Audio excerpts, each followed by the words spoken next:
He doesn't have a problem with drugs, he just doesn't get them. He's fine that his mates have tattoos, but he thinks they'll regret them. He likes going to pubs, but he hates it when the music's too loud. He tends not to go to rock concerts, cause he can't stand the crowds. But all he's ever wanted to be is a rock star on Rage or MTV. But he knows that it's not fucking likely. He just turned 30. He knows that he will always be a rock and roll nerd. He'll keep writing songs the world will never hear, and though they won't be heard, he'll just keep writing. Oh yeah, but you see the problem is he always dreamt of being a star, but he learned piano instead of guitar, which in the 90s didn't get you very far. So while the other kids were learning Stairway, he was the piano to their forte.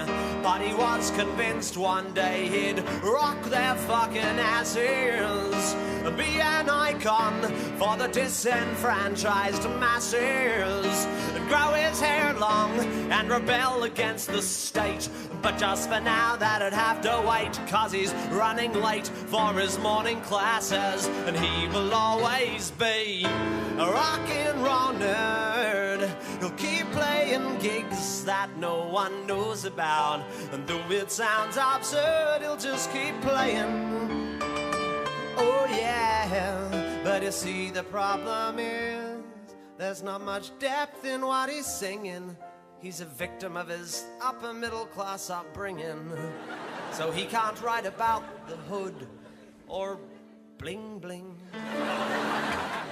So he sits and imagines his girlfriend is dead, to try and evoke some angst in his middle class head. But the bitch is always fine at 9:30 when they go to bed. And he's not spent a single night in prison. He has no issues with nutrition.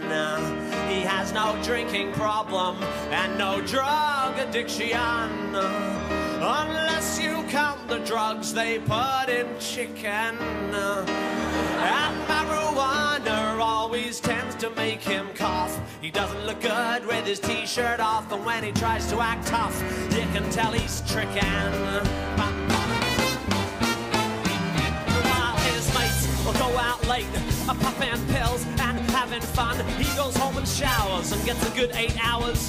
He gets his thrills from his morning run, and while his mates will go on dates, taking speed and drinking cans of Jim Beam, he stays home and cooks, curls up with a book with the girl he's had since he was 17. Cause he's never really been part of the scene. Give him Guns N' Roses, he'll take Queen. He's more into Beatles than the Stones. He's more Stevie Wonder than Ramones. And he's never owned a panel van. He never shot a Pantera band. He doesn't know the difference between metal and thrash. He couldn't tell you nothing about Axl and Slash. He likes Ben Folds and the Jackson 5. He knows all the words to Staying Alive.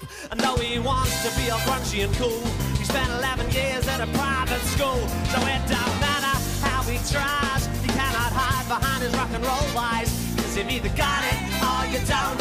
Yeah, you'll either rock it or you won't. You've either got it or you don't. Rock it or you won't. You've either got it or you don't. He knows that his music lacks depth, but it just can't be helped. He has nothing interesting to say, so he writes about himself.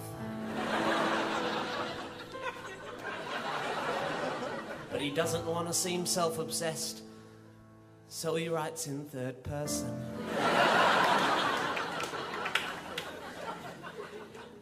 In an attempt to seem more rock and roll, but he suspects it's not working. And deep in his heart he knows that he'll never be Silverchair or Eskimo Joe. And even if he was quite pretty with small pants like Kylie, he knows that he will always be a rock and roll nerd. He'll keep writing songs the world don't